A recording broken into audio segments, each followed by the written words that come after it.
ఇశ్రాయేలు యొక్క చరిత్ర 8వ భాగం అరణ్య ప్రయాణంలో ఉన్నాం. ఇంకా 5వ భాగం ఇది. సంఖ్యాకాండం 16-17 అధ్యాయాలు మనం చూస్తాం. నేను ఇంతకుముందే చెప్పినట్లుగా మీరు దయచేసి వాక్యాన్ని కూడా బైబిల్లో మీరు చూసి, మేము చదువుతున్నప్పుడు వాక్యాన్ని మీరు కూడా చూసి చదవండి, మీ మనసులో చదువుకోండి. అప్పుడు దేవుని వాక్యంలో ఉన్నటువంటి పరిశుద్ధాత్మ దేవుడు మీతో మాట్లాడతాడు. మనుషులు కాదు, కానీ దేవుని యొక్క వాక్యమే ప్రధానమైంది. వాక్యము ద్వారానే దేవుడు మనల్ని మరి అభివృద్ధిలోనికి, అంటే ఆత్మీయ వృద్ధిలోనికి తీసుకొని వస్తాడు. సో ఇప్పుడు సంఖ్యాకాండం 16వ అధ్యాయంలో మరి సంఘములో అసూయ, ఈర్ష్య ఉండటం వలన ఎలాంటి గొప్ప నష్టం కలిగిందో, మరి వీరి యొక్క అరణ్య ప్రయాణంలో ఉన్నటువంటి ఇది కూడా చాలా ప్రశస్తమైనటువంటి లెసనే ఇది. దీని కొరకు 2 అధ్యాయాలు వాళ్ళు మరి సంఖ్యాకాండంలో రాశారు. మొదట 16 అధ్యాయంలో కొరహు యొక్క తిరుగుబాటు సంగతి చూస్తాం ఇక్కడ. సో మొదటి రోజు, అంటే 3 రోజులు ఈ సంఘటన జరిగింది. మొదటి రోజున జరిగిన సంగతిని మనం చూస్తాం. సంఖ్యాకాండం 16వ అధ్యాయం 1 నుంచి 3 వచనాలు.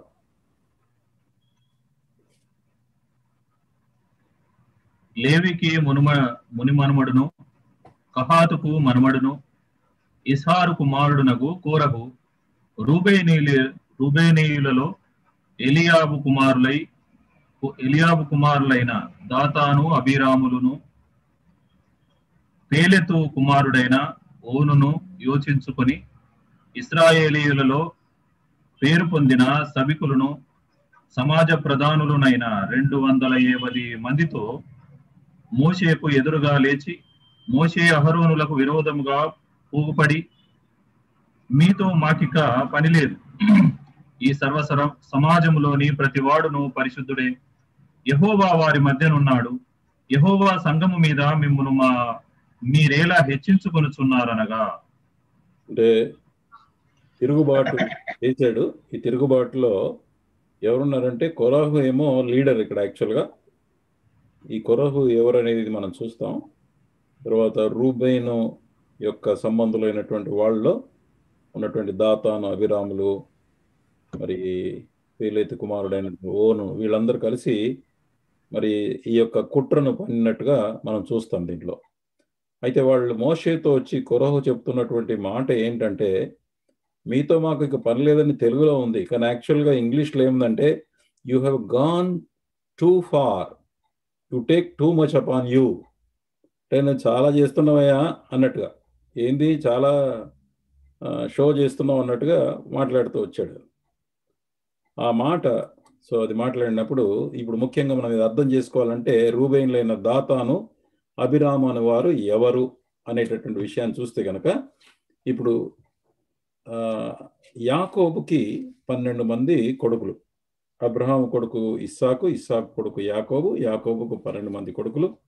అందులో పెద్దవాడు రూబేను అతను మరి పెద్ద కుమారుడైనా తాను చేసినటువంటి పాపమును బట్టి జ్యేష్ఠత్వపు హక్కును కోల్పోయాడు. అంటే తండ్రి యొక్క మంచం ఎక్కాడు అని, అంటే తండ్రి యొక్క భార్యతో ఇతను మరి తప్పుడు పని చేశాడు కనుక, దాన్ని బట్టి అతని జీవితంలో మరి రూబేను జ్యేష్ఠత్వాన్ని కోల్పోయాడు.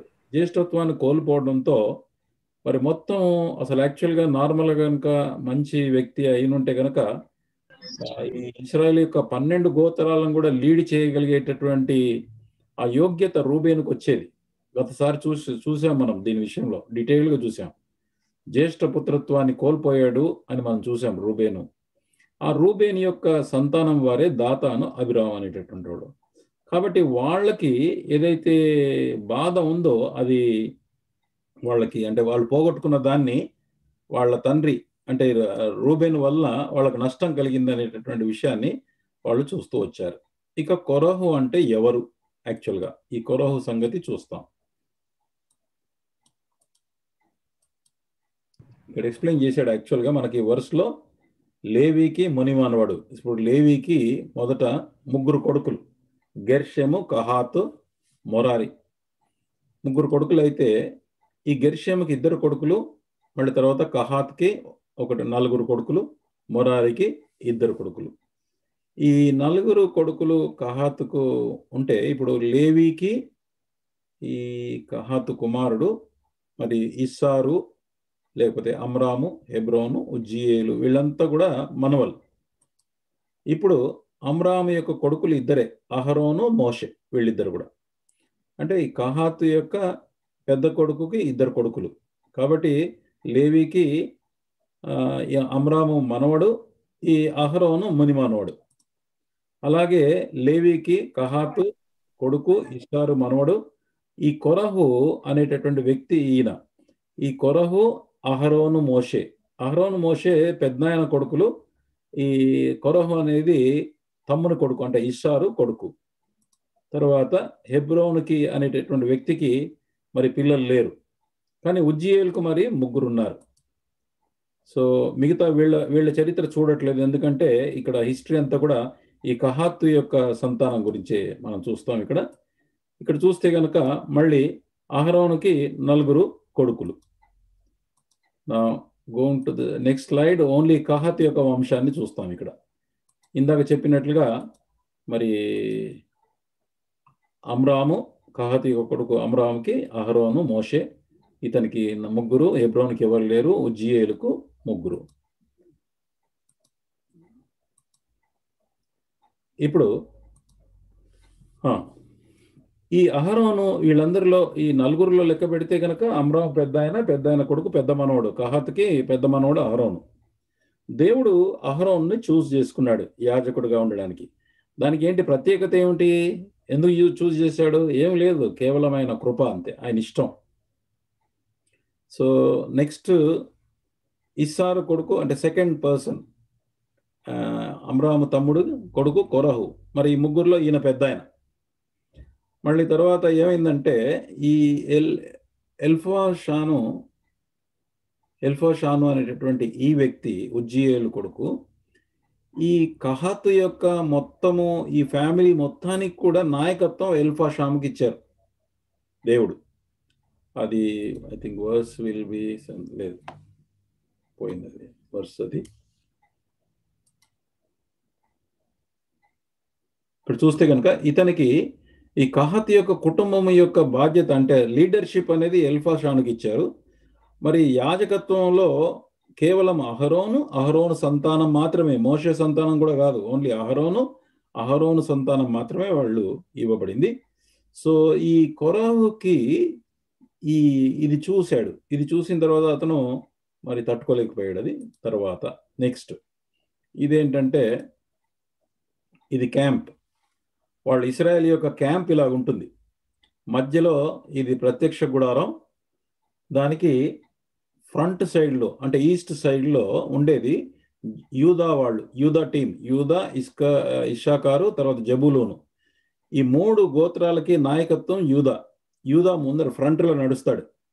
దాని వెనకాల ఈ యొక్క దేవాలయానికి ఫ్రంట్ డోర్ ఎదుట మోషే, అహరోను, తర్వాత అహరోను యొక్క పిల్లలు, వాళ్ళు మాత్రమే ఉంటారు. ఇక్కడ సౌత్లో ఈ కహాతీయుల యొక్క మిగతా కుమారులు ఉంటాడు ఇక్కడ. తర్వాత ఇక్కడేమో గెర్షనైట్స్ ఉంటారు, ఇక్కడ మొరారి వాళ్ళు. సో ఈ గుడారము చుట్టూ కూడా ఉండే వాళ్ళు ఎవరంటే లేవి కుటుంబం వాళ్ళు మాత్రమే ఉంటారు. సో సౌత్లో కొరహు ఉంటాడు. అలాగే ఇప్పుడు వీళ్ళు మిగతా ఇశ్రాయేల్ యొక్క గోత్రంలో వీరి వెనకాల, అంటే ఇక్కడ ఫ్రంట్లో యూదా ఉన్నాడు, యూదా, ఇశ్శాకార్, జబూలు ఉన్నాడు. బట్ ఇలా నార్త్ సైడ్ చూస్తేనేమో దాను, తర్వాత అషరు, నఫ్తాలి, ఈ 3 గోత్రాలకి నాయకత్వం దానుది. మళ్ళీ వెనకాల అంటే వెస్ట్ సైడ్ నుంచి వచ్చేటటువంటి వాళ్ళు ఎఫ్రాయిము, బెంజమిన్, మనాసే, 3 గోత్రాలకి నాయకత్వం ఎఫ్రాయిమ్ది. కాబట్టి వాళ్ళు వెనకాల వీళ్ళ లాస్ట్లో వెనకాల వాళ్ళు నడుస్తుంటారు. ఇక సౌత్ సైడ్లో ఉండేది అంటే రూబేను గోత్రం వాళ్ళు, రూబేను, షిమియోను, గాదు, రూబేను, ఈ 3లో కూడా మరి రూబేను నాయకుడు. ఇక్కడ యాక్చువల్గా రూబేను యొక్క వంశం వాళ్ళు నాయకులు, వాళ్ళ యొక్క పిల్లలు వీళ్ళు ఇక్కడ నాయకులు.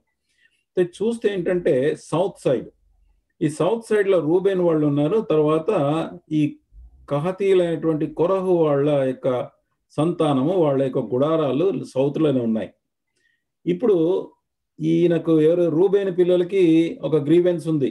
ఏంటంటే మాకు ప్రధానత్వం అనేది పోయింది, మాకు ఏది ఇంపార్టెన్స్ లేదు అని. అందులో దేవుని ఆలయంలోనేమో దేవుని దగ్గర సేవ చేయడానికి కేవలం లేవీలోనే ఎన్నుకున్నాడు దేవుడు, మాకు లేదు అనేటటువంటి ఈ యొక్క గ్రడ్జ్ లోపల వాళ్ళకుంది. అలాగే ఈ రూబేనుకి, ఈ కొరహుకి ఏమున్నదని అంటే ఈ అహరోన్ను చూసి తట్టుకోలేకపోతున్నాడు ఇతను.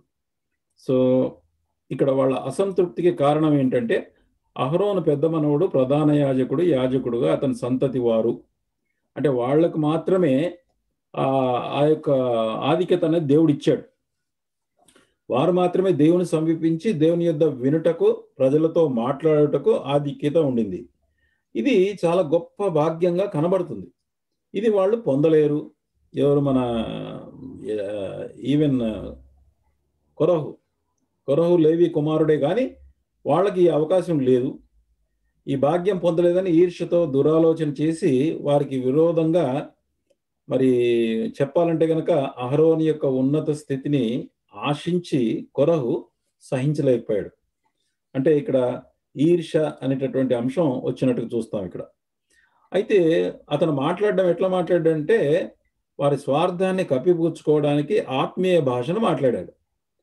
నిర్గమ 19వ అధ్యాయం 5-6 వచనాలు ఏముందంటే, మీరు సమస్త దేశ జనులలో నాకు స్వకీయ సాంపాద్యమగుదురు, సమస్త భూమియు నాదే కదా, మీరు నాకు యాజక రూపమైన రాజ్యముగాను పరిశుద్ధమైన జనముగాను ఉందిరని దేవుడు చెప్పాడు.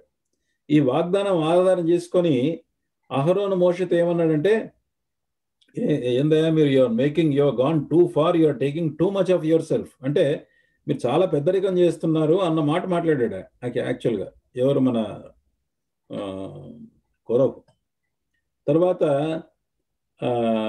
భాష చూడటానికేమో ఒక స్పిరిచువల్ భాష మాట్లాడాడు, కానీ యాక్చువల్ లోపల మాత్రం అక్కడ స్వార్థం లేకపోతే కనుక ఈర్ష అనే అంశం ఉన్నట్టుగా మనం చూస్తాం. తర్వాత కహతు కుటుంబంలో ఈ లీడర్షిప్ అందరికంటే చిన్న బాబాయ్ ఉజ్జియేల్ కుమారుడైన ఎలీషాఫికి ఇచ్చాడు. సంఖ్యాకాండం 3:30లో కహతీయుల వంశముల పితరుల కుటుంబమునకు ప్రధానుడు ఉజ్జియేలు కుమారుడైన ఎలీషాఫాన్ అని డిసైడ్ అయిపోయింది. దానితో ఇది కూడా కొరహుకి ఇంపుగాలేదు. అంటే నేను రెండవ ఆయన కొడుకుని, పెద్ద ఆయనకేమో అది ఇచ్చేశారు, మరి రెండో వాళ్ళకి ఏమి లేదు, మూడో వాళ్ళకి ఏం లేదు, మూడో ఆయనకు పిల్లలు లేరు, ఎట్లా అయినా నాలుగో ఆయనకు తీసుకుపోయి ఆ చిన్నోడికి, మాకంటే చాలా చిన్నోడికి ఇచ్చారని చెప్పేసి ఆ యొక్క వాళ్ళకి బాధ బాగా లోపల మనసులో ఉండింది. సో దాని తర్వాత ఈ ఆయాసం బాధ కలిగిన కొరహుకు ఎవరు తోడయ్యారంటే రూబేను కుమారులు తోడయ్యారు. తాము చేసినటువంటి పాపమును బట్టి జ్యేష్ఠత్వ హక్కును కోల్పోయినటువంటి రూబేను యొక్క పిల్లలు. ఒకే సాధక బాధకులు కలిగిన రూబేను, కొరహు కుమారులు మందిరపు దక్షిణ వైపు నివసిస్తారు కాబట్టి వారు ఒకే ప్రాంతంలో నివసించడం ద్వారా వారి ఆలోచన కుతంత్రములు ఫలించాయి. ఇక్కడ యాక్చువల్గా చెప్పాలంటే కనుక, అంటే ఇట్స్ వెరీ డేంజరస్. ఇప్పుడు ఇలాంటి ఆలోచన కనుక కలిగిన వాళ్ళు ఉంటే కనుక వాళ్ళు మరి ఆ యొక్క ఈర్షని మరి దేవుడు ఎందుకు ఇచ్చాడు అనే సంగతిని ఆలోచించకుండా వాళ్ళు దేవుని దగ్గర ఆ విషయమే సరి చేసుకోకుండా ఆ ఆలోచనను అలాగే కొనసాగిస్తూ వచ్చారు వీళ్ళు. సో మొదటి రోజున దాన్ని బట్టి జరిగింది ఏంటంటే, ఇందాక చూసినాం కదా, ఆ నేరారోపణ విన్నాడు మోషే వినగానే ఆ 3వ వచనంలో ఏముందంటే, మోషే ఆ మాట విని సాగిలపడెను, అంటే దేవుని యొద్ద సాగిలపడాడు. యాక్చువల్గా ఏంటంటే this is a very big lesson మన అంటే నాయకులకు ముఖ్యంగా. How he sought God immediately when revolt came. Revolt రాగానే వెంటనే దేవుని దగ్గరికి వెళ్ళిపోయాడు ఆయన. కాబట్టి సంఘంలో ఉన్నటువంటి నాయకులందరూ కూడా ఇది చాలా ఇంపార్టెంట్ నేర్చుకోవాలి.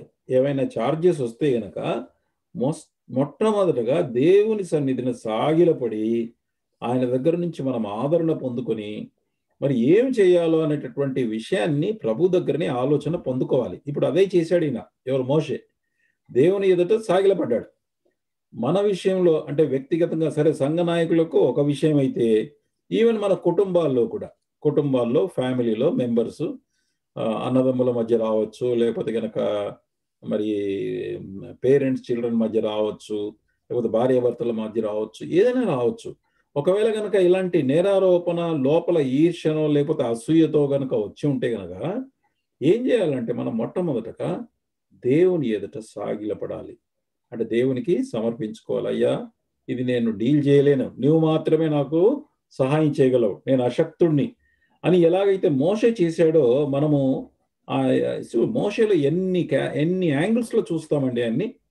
ఇటువంటి సమస్యని ఎంత చక్కగా డీల్ చేశాడో చూడండి. ఇప్పుడు యాక్చువల్గా సింపుల్గా ఏ విషయం ఉన్నా కానీ దేవుడి దగ్గరికే వెళ్తాడు, యెహోవా దగ్గరికి వెళ్ళిపోతాడు. యెహోవా చెప్పిందే చేస్తాడు. తన సొంత ఆలోచనను పెట్టాడు. తనకేమైనా ఆలోచన ఉన్నా దేవుని దగ్గరికి వెళ్ళి చెప్పేస్తాడు, దేవా మరి నాకు ఇట్లా ఆలోచన వస్తుంది, ఏం చేయాలో నాకు అర్థం అవ్వట్లేదు, నీ ఇన్స్ట్రక్షన్ చెప్పు, నువ్వేం చెప్తే అది చేస్తానంటాడు. That's a wonderful character of Moses. అది నాయకులుగా, తర్వాత కుటుంబంలో మరి నాయకులుగా ఉండేవాళ్ళు కానీ, ఫ్యామిలీలో ఉన్నవారు కానీ, లేకపోతే ఒకరికొకరు వచ్చినటువంటి నిరారోపణ వచ్చినప్పుడు, ఈవెన్ విశ్వాసుల మధ్య వచ్చినప్పుడు కూడా this is the best method what Moses has done. తర్వాత సంఖ్యాకాండము 4-7 చదవండి.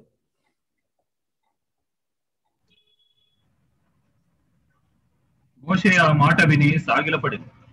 అటు తర్వాత అతడు కోరహుతోనూ వాని సమాజముతోనూ ఇట్లనే, తన వాడు ఎవడో పరిశుద్ధుడు ఎవడో రేపు యెహోవా తెలియజేసి వానిని తన సన్నిధికి రానిచ్చును. ఆయన తాను ఏర్పరచుకొనిన వానిని తన యొద్దకు చేర్చుకొనును. ఈలాగు చేయుడి. కోరహును అతని సమస్త సమూహమునైన మీరును ధూపార్తులను తీసుకొని వాటిలో అగ్ని ఉంచి రేపు యెహోవా సన్నిధిని వాటి మీద ధూపద్రవ్యము వేయుడి. అప్పుడు యెహోవా ఏ మనుష్యుని ఏర్పరచుకొనునో వాడే పరిశుద్ధుడు. లేవి కుమారులారా, మీతో నాకిక పని లేదు. మొట్టమొదట ఏం చేశాడంటే 6వ వరకు ఏం చేశాడంటే, అక్కడ ఉండేటటువంటి వాళ్ళందరూ వచ్చారు కదా, 250 పీపుల్ వచ్చారు, పెద్ద సమూహం వచ్చింది. వాళ్ళకి ఏం చెప్పాడంటే, అయ్యా రేపు రండి, యెహోవానే డిసైడ్ చేస్తాడు ఎవరు దీనికి యోగ్యులు అని చెప్పి. ఇప్పుడు కొరహు దిక్కు 7వ వచనం నుంచి చూస్తే గనక కొరహు దిక్కు మరలి మాట్లాడుతున్నాడు. చూడండి కొరహుతో మాట్లాడిన సంగతి. 7 నుంచి అప్పుడు యెహోవా మరియు 8వ వచనం, మరియు మోషే కోరహుతో ఇట్లనెను, లేవి కుమారులారా వినుడి. తన మందిర సేవ చేయుటకు యెహోవా మిమ్మును తన యొద్దకు చేర్చుకొనుటయు, మీరు సమాజము ఎదుట నిలిచి వారు చేయవలసిన సేవ చేయునట్లు ఇశ్రాయేలీయుల దేవుడు ఇశ్రాయేలీయుల సమాజములో నుండి మిమ్మును వేరుపరచుటయు మీకు అల్పముగా కనపడునా? ఆయన నిన్నును నీతో లేవీయులైన నీ గోత్రపు వారినందరినీ చేర్చుకొనెను కదా. అయితే మీరు యాజకత్వము కూడా కోరుచున్నారు. ఇందు నిమిత్తము నీవును నీ సమస్త సమాజమును యెహోవాకు విరోధముగా పోగయ్యున్నారు. అహరోను ఎవడు? అతనికి విరోధముగా మీరు సనుగనేలా అనెను. అంటే మోషే అహరోను ఎవరు అంటే అర్థం ఏంటంటే, అహరోనుకి ఏముందయ్యా దీంట్లో ప్రాబ్లము? అహరోనుకి ఏం సంబంధం ఉంది? ఇది దేవుడు ఏర్పరచుకున్నాడు. అది దేవుడు రమ్మని చెప్తే ఆయన నిర్ణయిస్తే దానికి ఆయన అంగీకరించాడు. మీరు అహరోను మీద ఎందుకు చేస్తున్నాం? తర్వాత ఏదైతే ప్రశ్న మీతో నాకు ఇక పని లేదని ఏదైతే అన్నాడో 7వ వచనంలో కూడా మరి మోషే రివర్స్ అదే మాట మాట్లాడేటటువంటి అదే చెప్పాడు. మోషే యాక్చువల్గా రాజకుమారుడుగా పెరిగాడు. ఆయన రాజవిద్యను అంతా కూడా ఎరిగినటువంటి వ్యక్తి. అయినా కానీ దేవుడు అతన్ని 40 సంవత్సరాలు అరణ్యంలో తీసుకెళ్ళి అతన్ని దీనుడుగా మార్చివేశాడు యాక్చువల్గా. కానీ నిజంగా ఆయన గనక శరీరంతో మాట్లాడాలంటే గనక ఆయన కూడా చాలా గొప్పగా మాట్లాడే శక్తి కలిగిన వాడు. అందుకే 7వ వచనంలో ఏమన్నాడంటే, లేవి కుమారులారా మీతో నాకు ఇక పని లేదు. ఇంగ్లీష్లో ఏమన్నారంటే అక్కడ కూడా you have gone too far. ఏదైతే మోషేతో అన్నాడో కొరవు, సేమ్ థింగ్ ఈయన కూడా అన్నాడు అతనితో. సో అర్థం ఏంటంటే ఇక్కడ యాక్చువల్గా వీళ్ళు మళ్ళీ వాళ్ళందరినీ 250 మందిని తిరిగి రమ్మన్నాడు తెల్లారి. కానీ కొరహుతో మాత్రం చాలా గట్టిగా మాట్లాడాడు. అసలు యాక్చువల్గా ఈ యాజకులు, ప్రీస్ట్ అండ్ లేవి యొక్క డిఫరెన్స్ అనేది మనము తెలుసుకోవాలి. ఇక్కడ చూస్తే గనక డిఫరెన్స్ ఏంటంటే, ఈ అహరోను యాజకుడు మరి యాజకులందరూ కూడా అతని సంతానం వాళ్ళే. అది ఇంపార్టెంట్, మనం అర్థం చేసుకోవాలి. ఇది యాక్చువల్గా ఇందాక ఇక్కడ చూసినాం కదా, ఈ అహరోను మాత్రమే యాజకుడు, అంటే ప్రధాన యాజకుడు, సీనియర్, అందరికంటే పెద్దవాడు కాబట్టి ప్రధాన యాజకుడుగా ఈయన పిలువబడ్డాడు. ఆయన కొడుకులు మాత్రమే యాజకులుగా ఉండాలని తీర్మానం చేశాడు. కానీ ఈ అహరోను కూడా లేవి కుటుంబానికి చెందినవాడే. కాబట్టి అహరోను అంటే యాజకులు లేవి కుటుంబానికి చెందిన వాళ్ళు, కానీ లేవీలందరూ యాజకులు కాదు. అది డిఫరెన్స్ ఇక్కడ యాక్చువల్గా. సో అయితే ఈ యాజకులకు పరిచారకులుగా ఉండుటకు మిగతా లేవి గోత్రములను సంఖ్యాకాండం 3వ అధ్యాయం 6-9 వచనాల్లో అక్కడ ఉంటుంది మనకు అది. కాబట్టి ఇక్కడ కన్ఫ్యూజన్ ఏంటంటే, అహరోను కూడా లేవి నుంచి వచ్చిన వాడే కనుక యాజకులందరూ అహరోను నుంచి వచ్చిన వారు కనుక వాళ్ళంతా లేవీలే. కానీ లేవీలంతా యాజకులు కాదు. యాజకునికి సేవ చేసేవాళ్ళు, అంటే దే విల్ హెల్ప్. యాక్చువల్గా యాజకులు సహాయం చేయనట్లుగా చేయవారు. అట్లు యాజకులు లేవీలు కలిసి మరి మనకు లేఖనాల్లో రాయబడుతూ ఉంటుంది. ఇక్కడ చూస్తే కనుక ఇక్కడ మొట్టమొదటిగా మోషే అహరోనుకి మరి ఇక్కడ అభిషేకం చేస్తున్నటువంటి ఒక దృశ్యాన్ని, ఒక పిక్చర్ దొరికింది. ఆ పిక్చర్ తీశాను నేను.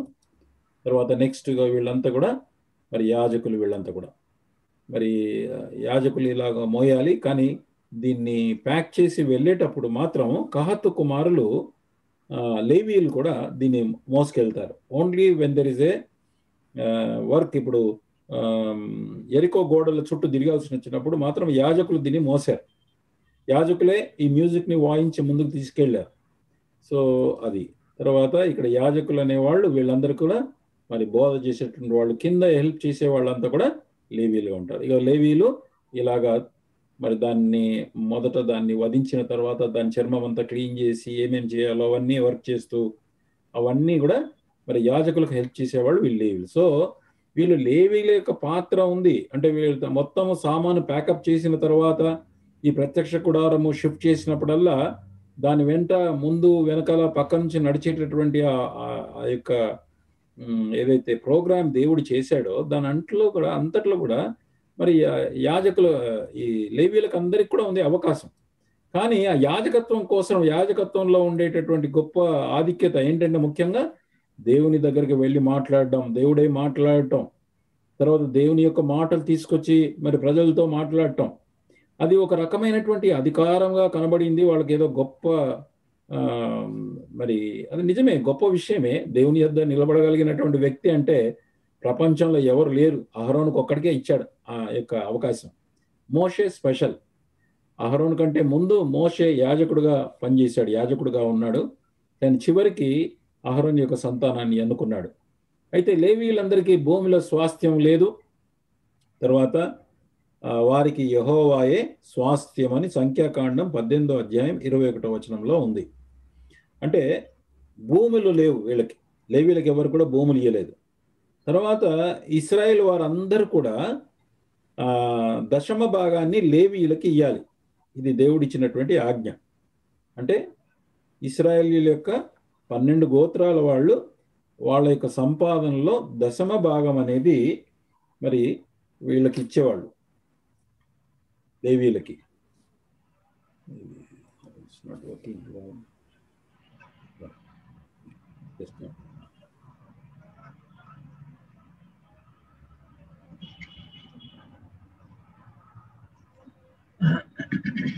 లేవీయులకు ఇక్కడ చూస్తే కనుక ఈ మ్యాప్ లో మనకు కనబడుతుంది. ఇక్కడ ఇక లేవి మిగతా వీళ్ళంతా లేవీలే. ఎవరు? ఇటు కోహాతు పిల్లలు, తర్వాత గెర్షనైట్స్, తర్వాత మెరారి వాళ్ళు. ఈ కోహాతు యొక్క మనవడైనటువంటి అహరోను ఒక్కడు మాత్రమే యాజకుడు, ప్రధాన యాజకుడు, ఆయన పిల్లలు యాజకులు. మిగతా వాళ్ళందరూ కూడా మరి ఈ యొక్క మిగతా మోసేటటువంటి టెంట్ కానీ, లేకపోతే దాని యొక్క పలకలు కానీ, తర్వాత దాని సామాన్లు కానీ, లోపల సామాన్లు కానీ, లోపల క్లీనింగ్ కానీ అంతా కూడా టోటల్గా దేవుని యొక్క ఈ ఆలయం లోపల ఉండేటటువంటి భాగ్యం వారికి మాత్రమే ఉంది. యాక్చువల్గా అదే చెప్తున్నాడు మోషే. మీకు అది ఇచ్చాడు దేవుడు, అది సరిపోదా, మీరు అదేం తక్కువ అనుకుంటున్నారా ఆ పని అని వాళ్ళతో చెప్తూ వచ్చాడు అది యాక్చువల్గా. సో కనుక తర్వాత ఏంటంటే ఈ యొక్క వీళ్ళకి ఆస్తులు లేవు కాబట్టి, భూమిలో లేవు కాబట్టి ఇక్కడున్న ఈ 12 గోత్రాల వాళ్ళు ఉన్నారు ఈ చుట్టూ. ఈ 12 గోత్రాల వాళ్ళు ఈ లేవి యొక్క కుటుంబం ఎవరంటే కహతీయులు, తర్వాత గెర్షనైట్స్, తర్వాత మెరారి వాళ్ళకి, ఈ ముగ్గురు ఈ యొక్క వంశముల వాళ్ళకి, లేవీలకు అందరికి కూడా దశమ భాగం ఇయ్యాలి ఈ 12 గోత్రాల వాళ్ళు. ఫర్ ఎగ్జాంపుల్, ఒక్కొక్కరు 100 రూపాయలు సంపాదించారనుకోండి, అందరు తలా 100 సంపాదించారనుకోండి, ప్రతి ఒక్కరు వాళ్ళు 10 తీయాలి. 12 గోత్రాల వాళ్ళు 10 చొప్పునిస్తే 12 గోత్రాలు ఇంటూ 10 అంటే 120 లేవీలకు ఇవ్వాలి. ఈ 120లో నుంచి మళ్ళీ దశమ భాగాన్ని అహరోనుకి ఇవ్వాలి. వీళ్ళు 120 ఏమో వీళ్ళకి వస్తుంది. ఆ 120లోంచి 12 తీసి ఈ అహరోనుకు వాళ్ళు ఇవ్వాలన్నమాట. అంటే దీంట్లో దశమ భాగం మళ్ళీ అహరోనుకి ఇవ్వాలి. అది దేవుడు పెట్టిన పద్ధతి. ఎందుకంటే వీళ్ళకి భూముల్లో స్వాస్థ్యం అనేది వీళ్ళకి ఇవ్వలేదు, పొలాలు లేవు, తర్వాత వాళ్ళకి మిగతా ఆస్తుపాస్తులు అనేది, అంటే యాక్చువల్గా మెయిన్గా భూములు అనేది వాళ్ళకు ఇవ్వలేదు కాబట్టి స్వాస్థ్యంగా. అందుకోసం దేవుడు ఏమన్నాడంటే, మీ యొక్క సంపాదనలో దశమ భాగము లేవీలకు ఇయ్యాలి. లేవీలు పొందుకున్నటువంటి దశమ భాగంలో అహరోనుకి ఇయ్యాలి. అహరోను ఒక్కడు మాత్రమే సపరేటు, మిగతా లేవీ కుమారులందరూ కూడా లేవీల కింద లెక్క. వాళ్ళు లేవీలంతా కూడా యాజకునికి సహాయం చేసేవాళ్ళు. కాబట్టి వీళ్ళందరూ కూడా 100లో నుంచి 10 రూపాయలు అందరు తీసిచ్చారనుకోండి, అందరూ 10 ఇస్తే ఈ 12 గోత్రాల దగ్గర మిగిలేది ఎంత? 90 మాత్రమే. కానీ వీళ్ళకి ఎంత వచ్చింది? లేవీలకు 120. 120లకి వెళ్ళి వాళ్ళు 12 వీళ్ళకి ఇచ్చేస్తే, ఎవరికి? అహరోను కొడుకులకు ఇస్తే 108 వీళ్ళ దగ్గర ఉంటుంది. అంటే నిజంగా చెప్పాలంటే కనుక వీరు అభివృద్ధి పొందిన కొద్దీ లేవీలకు కూడా సంపద అనేది, వాళ్ళ ఆదాయం అనేది అభివృద్ధి పొందుతుంది. అందుకే లేవీలు ఇశ్రాయేలీల యొక్క మేలు కోసం వాళ్ళు ప్రార్థన చేసేవాళ్ళు, ఇశ్రాయేల్ అభివృద్ధి పొందాలని వాళ్ళు కోరుకుంటూ వచ్చారు. ఇలా లింక్ దేవుడు పెట్టాడు. ఇదే భావంతోనే ఈ రోజున దేవుని యొక్క సేవకులు కూడా మరి జీవించాలని మరి ఆలోచన చేస్తారు. కానీ నూతన నిబంధనలకు వచ్చే వరకల్లా ఈ దశమ భాగం అనేది స్ట్రిక్ట్గా చెప్పబడలేదు. కానీ తప్పకుండా సేవ చేసే వారికి మనం హెల్ప్ చేయాలి, సేవకు హెల్ప్ చేయాలి. మరి సేవకులకు మాత్రమే కాదు, కానీ మరి అనేక మంది పేద ప్రజలకి, అక్కర్లో ఉన్నటువంటి వాళ్ళకి, మరి వాళ్ళకందరికీ సహాయం చేయాలని రకరకాలుగా ప్రభు నూతన నిబంధనలో మనకు పెట్టాడు. సో ఆ చర్చకు వెళ్ళం. కానీ కేవలం ఇక్కడ అర్థం చేసుకోవాలి ఏంటంటే, లేవీయులకు ఇంక్లూడింగ్ అహరోనుకి స్వాస్థ్యంలో భాగం లేదు, భూములు లేవు. కాబట్టి దేవుడు ఈ అరేంజ్మెంట్ చేశాడు ఇక్కడ. So now we go back to ఈ మొదటి రోజు అది మాట చెప్పాడు. ఇక మొదటి రోజు జరిగిన తర్వాత దాతాన్ అబీరాముల దగ్గరికి పంపించాడు. చూడండి 16:12-14. అప్పుడు మోషే ఎలియాబు కుమారులైన దాతాను అబీరాములను పిలువనంపించెను. అయితే వారు, మేము రాము, ఈ అరణ్యములో మమ్మను చంపవలనని పాలు తేనెలు ప్రవహించు దేశములో నుండి మమ్మను తీసుకొని వచ్చుట చాలనట్లు మా మీద ప్రభుత్వము చేయుటకు నీకు అధికారము కావలెనా?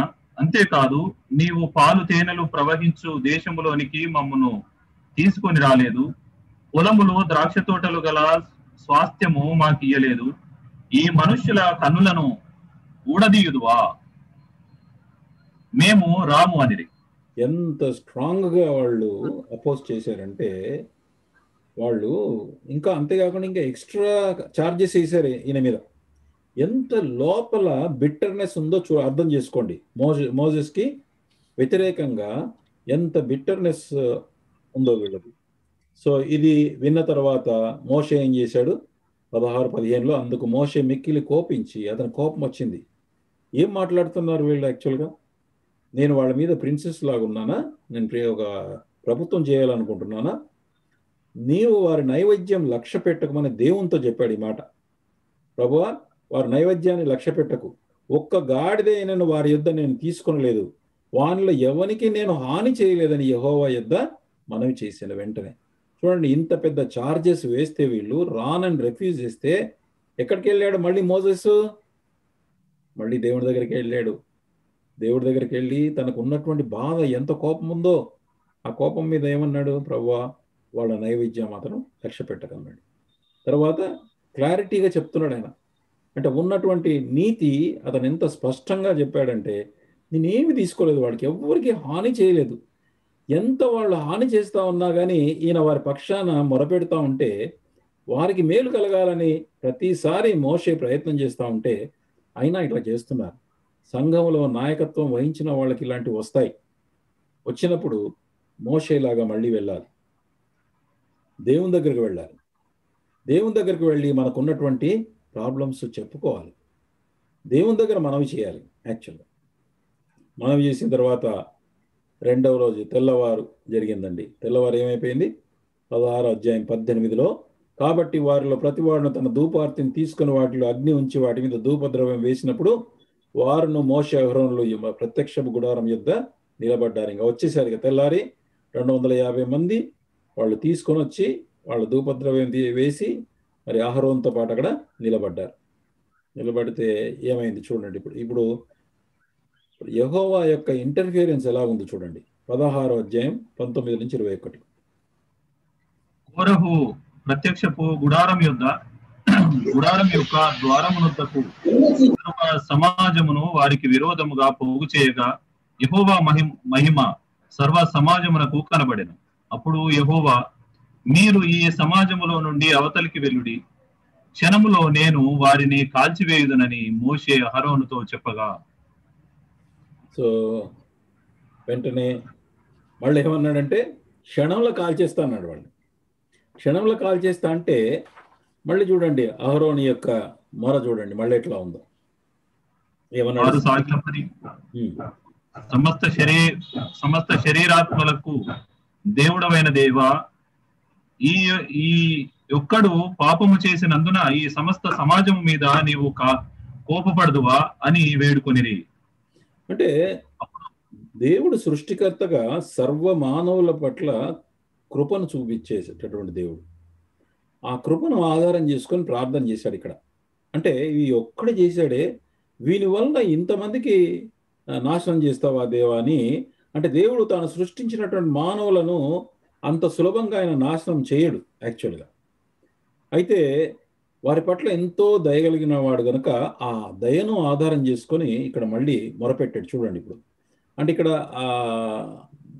అక్కడ ఎవరు మన కొరహు ఒక్కడు కనబడుతున్నాడు కానీ ఈయన అంటాడు కొరహు పురికొల్పితేనే వీళ్ళందరూ వచ్చారని చెప్పి వారి పక్షాన మళ్ళీ ఇక్కడ విజ్ఞాపన చేశాడు. చెప్తే యెహోవా జవాబు 16, 23, 24. అప్పుడు యెహోవా మోషేకు ఈలాగు సెలవిచ్చాను, కోరహు దాతాను అబీరాముల యొక్క నివాసముల చుట్టుపట్ల నుండి తొలగిపోవుడని జన సమూహముతో చెప్పుము. ఇంకా మళ్ళీ అప్పుడు మోషే లేచి దాతాను అబీరాముల యుద్ధకు వెళ్ళగా ఇశ్రాయేలీయుల పెద్దలు అతని వెంట వెళ్ళిరి. అతడు, ఈ దుష్టుల గుడారము యుద్ధ నుండి తొలగిపోవుడి, మీరు వారి పాపములన్నిటిలో పాలివారై నశింపక ఉండునట్లు వారికి కలిగినదేది ముట్టకుడి అని ఆ సమూహముతో అనెను. కాబట్టి వారు కోరహు దాతాను అబీరాముల నివాసముల యుద్ధ నుండి ఇటు అటు లేచిపోగా దాతాను అబీరాములను వారి భార్యలను వారి కుమారులను వారి పసిపిల్లలను తమ గుడారముల ద్వారమున నిలిచిరి. మోషే ఈ సమస్త కార్యమును చేయుటకు యెహోవా నన్ను పంపెననియు నా అంతట నేనే వాటిని చేయలేదనియు దీని వలన మీరు తెలుసుకొందురు. మనుషులందరికీ వచ్చు మరణము వంటి మరణము వీరు పొందిన ఎడల సమస్త మనుషులకు కలుగునదే వీరికి కలిగిన ఎడలను యెహోవా నన్ను పంపలేదు. అయితే యెహోవా గొప్ప వింత పుట్టించుట వలన వారు ప్రాణములతో పాతాళములో కూలునట్లు భూమి తన నోరు తెరచి వారికి కలిగిన సమస్తమును మృంగివేసిన ఏడల వారు యెహోవాను అలక్ష్యము చేసిరని మీకు తెలియనెను. ఇక్కడ వీళ్ళు అభిరాముల సంగతి చూడండి. 27లో ఏమంటాడంటే కొరహు దాతాన్ అభిరాముల నివాసం నుండి అటు ఇటు పోగా దాతాన్ అభిరాములు వారి భార్యలను వారి కుమారులను వారి పసిపిల్లలను తమ గుడారముల ద్వారం యొద్ద నిలిచిరి. ఏం చేస్తారు చూద్దాంలే, ఏం చేస్తాడైనా అని చెప్పి అలాగా మరి అతను అలాగా మొండిగా నిలబడేట్టుగా కనబడుతుంది ఇక్కడ. ఇక 31 నుంచి 33 చూడండి. అతడు ఆ మాటలన్నీ చెప్పి చాలించగానే వారి క్రింది నేల నెరవిడిచెను. భూమి తన నోరు తెరచి వారిని, వారి కుటుంబములను, కోరహు సంబంధులందరినీ, వారి సమస్త సంపాద్యమును మృంగివేసెను. వారును వారి సంబంధులందరూ ప్రాణముతో పాతాళములో కూలిరి. భూమి వారిని మృంగివేసెను. వారు సమాజములో ఉండకుండా నశించిరి. సో చూడండి, ఇది మృంగివేసినటువంటి దృశ్యం. ఇట్లా మోషే మాట్లాడినప్పుడు ఆ ప్రాంతంలో జరిగినటువంటి దృశ్యం, ఒక పిక్చర్ దొరికింది ఇంటర్నెట్లో. సో భయంకరమైనటువంటి సంగతి. అది 2వ రోజు యొక్క సంఘటన. ఇది జరిగిన తర్వాత 16:35లో ఏం రాసిందంటే, మరియు యెహోవా యొద్ద నుండి అగ్ని బయలుదేరి ధూపార్పణమును తెచ్చిన 250 మందిని కూడా కాల్చివేశారు. ఎందుకంటే ఈ 250 మంది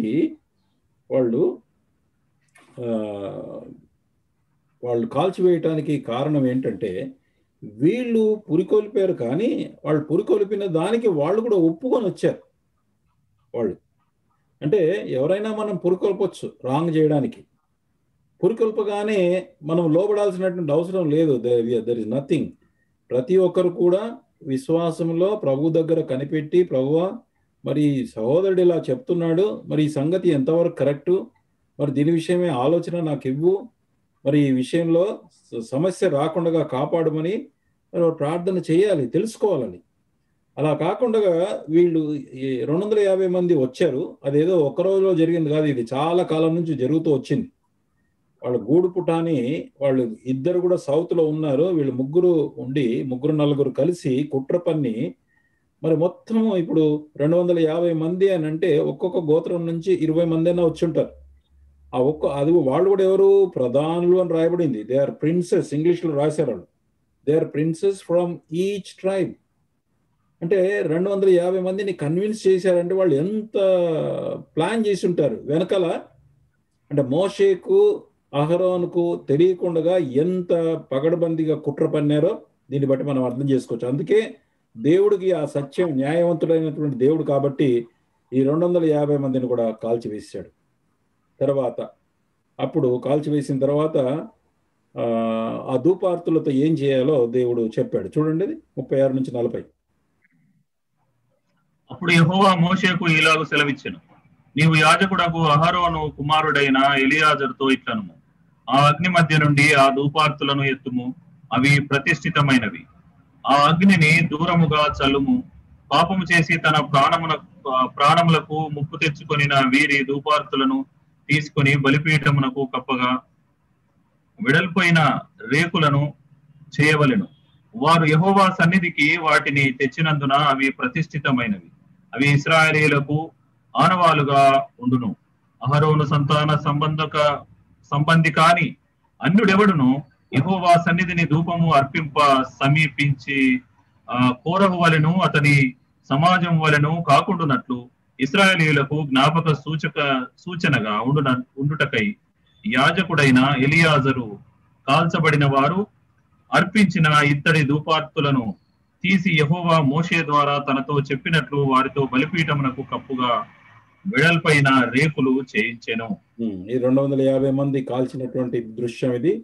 మరి పైనుండి దేవుని యొద్ద నుంచి అగ్ని వచ్చి వాళ్ళందరినీ కాల్చివేసినట్లు చూస్తున్నాం మనం. ఇక్కడ ఇదండి బ్రేజన్ ఆల్టర్, ఇది బలిపీఠం. దీనిపైన ఈ రేకు కప్పడానికి ఇది సెన్సార్స్ ఇట్లా ఉంటాయి. ఈ సెన్సార్స్ని వీటన్నిటిని కూడా 250 తీసుకొచ్చారు వాళ్ళు. 250 సెన్సార్స్ తీసుకొచ్చారంటే వాటన్నిటిని కూడా ఇలాగా ఒక రేకులాగా కొట్టి ఇది రేకును దీని మీద మూత అయ్యేటట్టుగా చేశారు. This is what it is. 250 sensors hammered into plate. Sensors ప్లేట్గా ఇలా ఉంది. దీనిపైన కప్పడానికి రేకు చేశారు. సో వెడల్పైన రేకులను చేయించను అంటే ఒక రేకు కాకపోవచ్చు, ప్లూరల్గా ఉంది కాబట్టి నంబర్ ఆఫ్ అలాంటి రేకులు చేసి ఉంటారు వాళ్ళు. సో ఇది ఎందుకంటే ఆనవాలు, రేపటి దినం ఎవరైనా ఇంకొకరు ఇలాగ చేయకుండా ఉండడానికి, బుద్ధి రావడానికి, జ్ఞాపకంగా ఉండడానికి ఇలా చేశారు.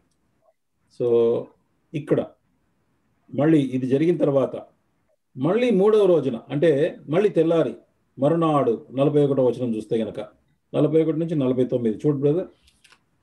మర్నాడు ఇశ్రాయేలీల సర్వ సమాజము మోషే అహరోనులకు విరోధముగా సనుగుచు, మీరు యెహోవా ప్రజలను చంపితిరని చెప్పి సమాజము మోషే అహరోనులకు విరోధముగా కూడెను. వారు ప్రత్యక్షపు గుడారము వైపు తిరిగి చూడగా ఆ మేఘము దాని కమ్మెను, యెహోవా మహిమయు కనబడెను. మోషే అహరోనులు ప్రత్యక్షపు గుడారము ఎదుటికి రాగా, యెహోవా, మీరు ఈ సమాజము మధ్య నుండి తొలగిపోవుడి, క్షణములో నేను వారిని నశింపజేయుదునని మోషేకు సెలవీయగా వారు సాగిలపడిరి. అప్పుడు మోషే, నీవు ధూపార్తిని తీసుకుని బలిపీఠపు నిప్పుతో నింపి ధూపము వేసి వేగముగా సమాజమునొద్దకు వెళ్లి వారి నిమిత్తము ప్రాయశ్చిత్తము చేయుము. కోపము యెహోవా సన్నిధి నుండి బయలుదేరెను, తెగులు మొదలు పెట్టెనని అహరోనుతో చెప్పగా, మోషే చెప్పినట్లు అహరోను వాటిని తీసుకొని సమాజము మధ్యను పరుగెత్తి పోయినప్పుడు తెగులు జనులలో మొదలు పెట్టి ఉండెను. కాగా అతడు ధూపం వేసి ఆ జనుల నిమిత్తము ప్రాయశ్చిత్తము చేసెను. అతడు చచ్చిన వారికిని బ్రతికి ఉన్న వారికిని మధ్యను నిలువబడగా తెగులు ఆగెను. కోరహు తిరుగుబాటున చనిపోయిన వారు కాక 14,700 మంది ఆ తెగులు చేత చచ్చిరి. ఆ తెగులు ఆగినప్పుడు అహరోను ప్రత్యక్షపు గుడారపు యొక్క ద్వారము దగ్గర ఉన్న మోషే యొద్దకు తిరిగి వచ్చాను. ఇది ఎంత అన్యాయం చూడండి. అది అంతగా జరిగింది. ఇంత జరిగినా కూడా మళ్ళీ వాళ్ళు తెల్లారి సర్వ సమాజము మోషే అహరోనులకు విరోధంగా సణుగుతూ వచ్చారు. సణుగుతూ వస్తే మళ్ళీ మోషే పరిగెత్తాడు దేవునికి.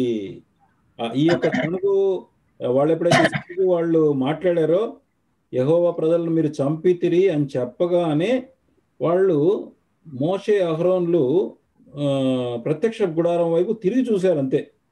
ఈ లోపలనే దేవుని యొక్క యెహోవా మహిమ కనబడింది. అంటే ఇమీడియట్గా the moment these people said, అంటే దేవుడు చేస్తున్నటువంటి ఈ చర్యను వాళ్ళు అహరోను మోషేను సణుగుతూ ఉన్నారంటే వాళ్ళు దేవుని పైనే కంప్లైంట్ వేస్తున్నారని అర్థం. దేవుడే అన్యాయం చేశాడని అర్థం అక్కడ. యాక్చువల్గా మీరు యెహోవా ప్రజలను చంపారని వీళ్ళు మోషే అహరోనుల మీద నేరారోపణ చేస్తున్నాడు. మోషే అహరోనేమో బతిమాలుతున్నాడు వాళ్ళని, ప్రభువా వద్దు వీళ్ళని ఇంతమందిని చంపకు అని అన్నా కానీ ప్రభు ఏమో మరి అలాగా ఆయన శిక్ష విధించాడు, న్యాయమైన వాడు. ఇప్పుడు ఆ చావడానికి కారణం వీళ్ళేనని మళ్ళీ వీళ్ళు అనే వరకు దేవుడే దాన్ని కలగజేసుకున్నాడు.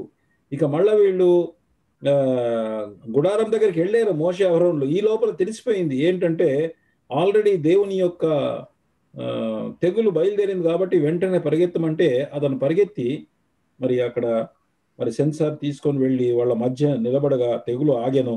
అప్పుడు 14,700 మంది చనిపోయారు అని అన్నాడు. సో ఇది జరిగినటువంటి చరిత్ర. అయితే చివరికి దీన్ని ఈ కేసును మళ్ళీ వాళ్ళు చేయకుండా అహరోను యాజకత్వానికి స్థిరపరచడానికి 17వ అధ్యాయం 1-10 వచనాలు కేవలం అది చదువుకుంటాం. అది మనకు తెలిసినటువంటి స్టోరీ అయింది, కానీ ఒకసారి అది చదివేస్తాం. లేదా చదివేయండి. యెహోవా మోషేకు ఇలాగ సెలవిచ్చెను, నీవు ఇశ్రాయేలీయులతో మాట్లాడి వారి యొద్ద ఒక్కొక్క పితరుల కుటుంబమునకు ఒక్కొక్క కర్రగా అనగా వారి ప్రధానులందరి యొద్ద వారి పితరుల కుటుంబముల చొప్పున 12 కర్రలను తీసుకుని ఎవరి కర్ర మీద వారి పేరు వ్రాయుము. లేవి కర్ర మీద అహరోను పేరు వ్రాయవలెను. ఏలయనగా పితరుల కుటుంబముల ప్రధానునికి ఒక్క కర్రయే ఉండవలెను. నేను మిమ్మును కలుసుకొను ప్రత్యక్షపు గుడారములోని శాసనముల ఎదుట వాటిని ఉంచవలెను. అప్పుడు నేను ఎవని ఏర్పరచుకుందునో వాని కర్ర చిగిరించును. ఇశ్రాయేలీయులు మీకు విరోధముగా సనుగుచుండు సనుగులు నాకు వినబడకుండా మాన్పివేయుదును. కాబట్టి యెహోవా ఇశ్రాయేలీయులతో చెప్పగా వారి ప్రధానులందరూ తమ తమ పితరుల కుటుంబములలో ఒక్కొక్క ప్రధానునికి ఒక్కొక్క కర్ర చొప్పున 12 కర్రలను అతనికిచ్చిరి. అహరోను కర్రయు వారి కర్రల మధ్య నుండెను. మోషే వారి కర్రలను సాక్ష్యపు గుడారములో యెహోవా సన్నిధిని ఉంచెను. మరునాడు మోషే సాక్ష్యపు గుడారములోనికి వెళ్లి చూడగా లేవి కుటుంబముదైన అహరోను కర్ర చిగిర్చి ఉండెను. అది చిగిర్చి పువ్వులు పూసి బాదము పండ్లు గలదాయను. మోషే యెహోవా సన్నిధి నుండి ఆ కర్రలన్నిటినీ ఇశ్రాయేలీయులందరి ఎదుటికి తేగా వారు వాటిని చూచి ఒక్కొక్కడు ఎవరి కర్రను వారు తీసుకొని తీసుకొనిది. అప్పుడు యెహోవా మోషేతో ఇట్లనెను, తిరగబడిన వారిని గురించి ఆనవాలుగా కాపాడబడినట్లు అహరోను కర్రను మరలా శాసనముల ఎదుట ఉంచుము. వారు చావకుండునట్లు నాకు వినబడకుండా వారి సనుగులను కేవలము అణచి మాన్పివేసిన వాడబౌదు. సో ఇప్పుడు what are the lessons from కోరహు యొక్క దాన్ని బట్టి ఇక చూస్తేందుకు ఈర్ష్య, అసూయ రెండు మాటలు ఉన్నాయి మనకు యాక్చువల్గా. జెలసీ అంటే అసూయ. అసూయ అంటే నీ దగ్గర ఉన్నదాన్ని, that is when you worry when some one will take away what you have. ఉన్నదాన్ని ఎవడైనా తీసుకుంటాడనే భయంతో చింత కలిగి ఉంటారు. చిన్నపిల్లలు వారి బొమ్మలు ఎవరైనా తీసుకుంటే చాలా జాగ్రత్తగా ఉంటారు, దాచిపెడతారు. మనకున్న పేరు, గౌరవము వేరే ఎవరైనా తీసుకుంటారేమోనని, మన కొడుకునో కూతురునో ఇతరులు ప్రేమ చేత తీసుకెళ్ళిపోతారనే చింత. ప్రార్థన ద్వారా విడుదల పొందకపోతే ఆ చింత అనేక కష్టాలకు దారితీస్తుంది. సో జెలసీ గురించి నేను డీటెయిల్గా నేను ఇక్కడ మరి స్టడీ చేయలేదు, అంటే చెప్పట్లేదు మీకు, ఎందుకంటే టైము సేవ్ చేయడానికి. బట్ జెలసీ అండ్ ఎన్వి రెండు కూడా ఇంచుమించుగా సిమిలర్ ఉంటుంది. కానీ ఒకటి డిస్టింక్షన్ ఏంటంటే, జెలసీ అంటే మన దగ్గర ఉన్నది ఎవరైనా తీసేసుకుంటారేమో, నా భార్యను ఎవరైనా ఎత్తుకుపోతారేమో, నా భర్తను ఎవరైనా ఎత్తుకుపోతారేమో, ఇంకా చాలా ఉన్నాయి ఇంకా దీని అంశాలు ఇంకా అలా చూసుకుంటూ ఉంటే కనుక.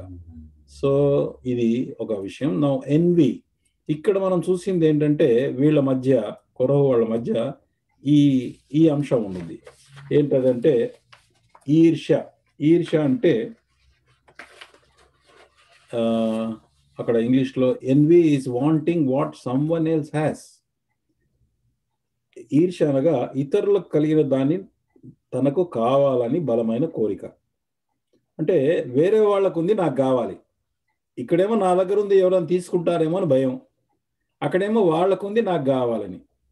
అయితే 10వ ఆజ్ఞ ప్రకారంగా నీ పొరుగువాని ఆశించకూడదు. పొరుగువాని భార్యనైనా, అతని దాసినైనా, అతని ఎద్దునైనా, అతని గాడిదనైనా, పొరుగువానిది ఏదైనా కూడా ఆశించొద్దని చెప్పారు. మరి దీన్ని కొంచెం డీటెయిల్గా చూస్తాం, ఎందుకంటే కొరహు యొక్క సందర్భం ఇది అనేకమైనటువంటి సంఘాల్లో ఉండేటటువంటి పెద్ద సమస్య. ఇది యాక్చువల్గా నన్ను అడిగితే కనుక ఇది సంఘం చీలిపోవటానికి చాలా సార్లు కారణం అవుతుంది ఇది.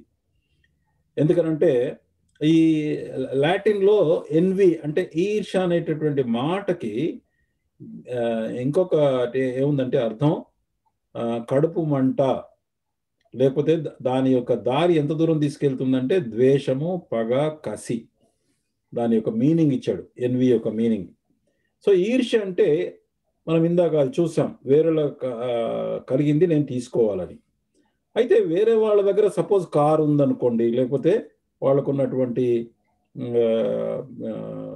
బంగ్లా ఉందనుకోండి, నువ్వు కావాలంటే కష్టపడి సంపాదించి దేవుడు గనక సహాయం చేస్తే ఎవరిని ఇబ్బంది పెట్టకుండా మనం సంపాదించుకుంటే దాంట్లో తప్పు లేదు. కానీ ఒకవేళ ఒక అమ్మాయో ఒక అబ్బాయినో కనుక మరి నేను చేసుకోవాలని అంటే పెళ్లి కాక ముందు వరకు అది ఆలోచించడంలో తప్పు లేదు. పెళ్ళి అయిపోయిన తర్వాత ఇంకా అదే పర్సన్ కావాలని అనుకోవడం అనేది పాపం. అది యాక్చువల్గా అంటే ఈర్ష్య అనేది, అంటే ఫర్ ఎగ్జాంపుల్ చదువులో ఫస్ట్ వచ్చినాడు అనుకోండి, ఒక వ్యక్తి చూసి నేను కూడా ఫస్ట్ రావాలి అని కష్టపడి చదివి దేవుని కృపతో పొందడం మంచిది. కానీ దాని నిమిత్తం ఫస్ట్ వచ్చినటువంటి వ్యక్తిని ఎలాగైనా ఇబ్బంది పెట్టి వాడిని తప్పించి ఎగ్జామ్ రాయకుండా బలత్కారంలా వాడి స్థానమును దక్కించుకోవాలని ప్రయత్నం చేయటం అనేది పాపం. ఇంకా అలాగే ఇది ఒక ఎమోషన్ యాక్చువల్గా ఉద్రేక గుణం. మనం పోల్చుకొని సాధారణంగా వ్యక్తి ఇతరుల డబ్బు, వాళ్ళకంత డబ్బు ఉంది, వాళ్ళకంత హోదా ఉంది, వాళ్ళకి గుర్తింపు ఉంది, ఆస్తులు ఉన్నాయి, కుటుంబం ఉంది, మంచి భార్య ఉంది, మంచి భర్త ఉన్నాడు, అలాంటివి నాకు కూడా కావాలని ఆశిస్తే, ఇప్పుడు సరే ఒకవేళ ఆశ కలిగి ఉంటే వారి భార్య వారి భర్త మనకు రారు, కానీ శక్తి సామర్థ్యం యోగ్యత ఉంటే సంపాదించుకుంటాం. అలా లేకపోతే కనుక అటువంటి హోదా రావాలనుకోండి, ఆ ప్లేస్కి కనుక మనము పైకి పోవాలనంటే మనం కూడా కష్టపడాలి. అలా కాకుండా మన చేత కాకుండా ఉంటే అన్యాయంగా సంపాదించుకోవాలని ఆశించడం, మరి దీని ద్వారా మన పాపంలో వస్తామని 10వ ఆజ్ఞ ద్వారా మనం చూసాం. యూదులు యేసు యొక్క ఆత్మీయ స్థాయి, ఆయన ఆత్మీయ శక్తులు, అనేకులు స్వస్థపరచబడటం, అద్భుతాలు చేయటం, ఇవన్నీ యూదులు చూశారు. అది వాళ్ళ చేత కాలేదు. వారు అతని పట్ల ఈర్ష్య, కొన్నిసార్లు జెలసీ అనే మాట కూడా వాడబడ్డారు. అయితే ఈ విషయాన్ని పిలాతు ఫైనల్గా మత్తయి సువార్త 27:18 గుర్తించి ఏమన్నాడంటే, ఏలైనగా వారు అసూయ చేత ఆయనను అప్పగించిరని ఆయన ఎరిగాను. అంటే అర్థం ఏంటి? యేసు ప్రభువుకు ఉన్నటువంటి ఆ శక్తి సామర్థ్యాలు లేవు. అలాగే ఈ రోజుల్లో సంఘాల్లో ఉండేటటువంటి ఒక బ్రదర్ గనుక మంచి వరమో, లేకపోతే కనుక శక్తి అంటే స్వస్థపరిచే వరమో కానీ, లేకపోతే ప్రీచ్ చేసే వరమో, లేకపోతే టీచింగ్ చేసే వరమో, వేరే గిఫ్ట్ ఏదన్నా ఉండి దేవుడు గనక బలంగా వాడుకుంటుంటే ఆ వ్యక్తి పట్ల మనము ప్రార్థన చేస్తూ ఉంటేనేమో మనకి ఈర్ష్య లేకుండా ఉంటాం. ఒకవేళ కనుక ఈర్ష్య అనేటటువంటి అంశం వచ్చింది అనుకోండి, వస్తే దాని నుంచి ఎలా తప్పించుకోవాలనేది నేను కొన్ని నాకు అర్థమైంది, నేను నోట్ చేసి పెట్టుకున్నాను. అది చెప్తాను నెక్స్ట్ ఇప్పుడు. అయితే తర్వాత అలాగే ఇంకేమైందంటే, యూదులు యేసు యొక్క శక్తి సామర్థ్యాలు వాళ్ళకి లేవు. అంతేకాదు అనేక మంది ప్రజలు యేసు వెంట వెళ్ళడం చూసి వాళ్ళకి ఈర్ష్య కలిగింది, కడుపు మంట అయింది. అందుకే ఆయన్ని చంపాలని ప్రయత్నించారు. వారికి శక్తి లేకపోగా ఇంకో వ్యక్తి దేవుని సేవ, దేవుని పని చేస్తూ చూసి సహించలేకపోయారు వాళ్ళు.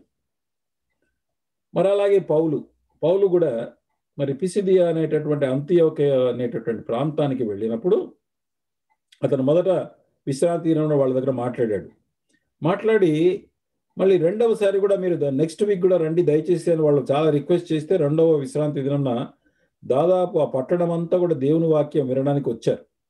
యూదులు ఈ జనసమూహాన్ని చూసి మత్సరముతో, ఎన్విఎస్తో నిండుకొని పౌలుని దూషించడం మొదలుపెట్టారు. పౌలు ఏది చెప్తే దానికి అడ్డపడుతున్నారు, అడ్డుగా మాట్లాడుతున్నారు. అంటే ఈర్ష్య ఉండేటటువంటి వ్యక్తి ఏం చేస్తాడంటే, అతను దూషిస్తాడు, ఫస్ట్ అటాక్ చేస్తాడు, తర్వాత లేకపోతే తప్పులు కనుక్కోవడానికి ట్రై చేస్తాడు. ఎలాగైనా తప్పులు కనుక కనుక్కుంటే, తప్పులు చెప్తే కనుక దాన్ని బట్టి మనం ఆ వ్యక్తిని డౌన్ చేయొచ్చని అనుకుంటారు. సో అక్కడ నుంచి మొదలు పెడితే చాలా చోట్ల యూదులు అతను వెంటాడి అతన్ని అడ్డుపడుతూ వచ్చారు. కారణం కేవలం ఈర్ష్య. అక్కడ సాతానుడు దేవునికి కలిగిన ఉన్నత స్థాయిని, ఘనతను ఆశించి పాపం చేశాడు. అందుకే దేవుడు ఉండేటటువంటి 4వ ఆకాశంలో, మహా ఉన్నత ఆకాశంలో ఉండేటటువంటి ఈ లూసిఫరు కాస్త సాతానుగా మారిపోయి అక్కడి నుంచి వాడిని క్రింది ఆకాశానికి తోసేశాడు ప్రభు. అది నష్టం కలిగింది. యాకోబు 3:16 మత్సరము అంటే ఎన్వి, ఇట్ క్రియేట్స్ సెల్ఫిష్నెస్. మత్సరం, ఎన్వి అండ్ సెల్ఫిష్నెస్ ఎక్కడ ఉండునో అక్కడ అల్లరియు ప్రతి నీచ కార్యము కూడా ఉంటుంది అన్నాడు. ఇప్పుడు మనం చూసిన సంఖ్యాకాండం 16వ అధ్యాయంలో కొరహు, దాతాను, అభిరాముల విషయానికి వస్తే గనక వాళ్ళు మోషేకు కలిగిన ఆత్మీయ ప్రత్యేకత, దేవుని యొక్క శక్తి, మరి వారి ద్వారా దేవుడు చేస్తున్నటువంటి పని చూసి వాళ్ళకి ఈర్ష్య కలిగింది. అహరోనును ప్రధాన యాజకుడిగా ఏర్పాటు చేయటం కేవలం దేవుని కృపనే, అది దేవుని ఇష్టం.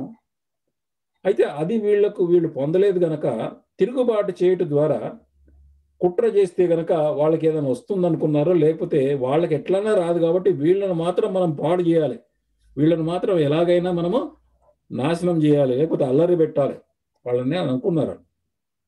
ఇదేదో అకస్మాత్తుగా జరిగింది కాదు. ఇది కూడా ఎంతో కాలంగా వారు ఈర్ష్యలో కొనసాగుతూ వచ్చారు. దాన్ని వారు చెక్ చేయలేదు, ఆపలేదు. మన హృదయంలో కూడా ఈర్ష్య అనేది గనక వస్తే దాన్ని ఆపకుండా పోతే మాత్రం భయంకరమైనటువంటి పరిణామాలకు దారితీస్తుంది. దేవుని యొక్క కృప ద్వారా ఆ గుణమును, లేకపోతే ఈర్ష్యను మనం గెలవచ్చు. కానీ వారిలో శరీర కోరిక బలంగా మనసులో ఉండనిచ్చడం ద్వారా లోపల పాపము శోధించినప్పుడు ఆ పాపానికి లోబడ్డారు వాళ్ళు.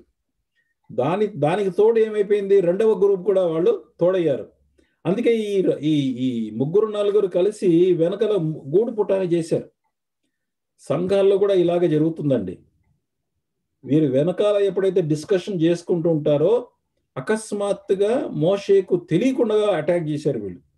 సంఘాల్లో కూడా పెద్దల మీద, లేకపోతే కనుక నాయకుల మీద అటాక్ చేసేటటువంటి విధానం ఇంచుమించు ఇలాగే ఉంటుందండి.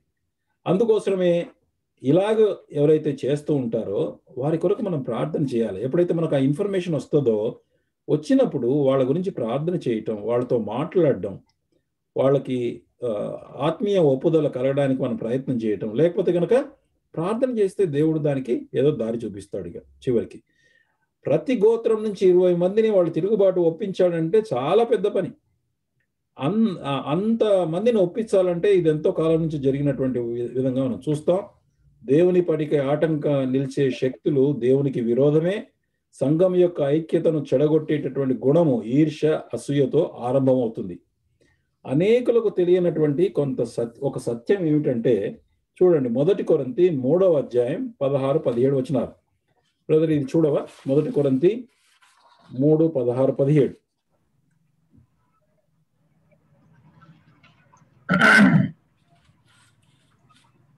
మీరు దేవుని ఆలయమై ఉన్నారని, దేవుని ఆత్మ మీలో నివసించుచున్నాడని మీరెరుగరా? ఎవడైనను దేవుని ఆలయమును పాడు చేసిన యెడల దేవుడు వానిని పాడు చేయును. దేవుని ఆలయము పరిశుద్ధమై ఉన్నది, మీరు ఆ ఆలయమై ఉన్నారు.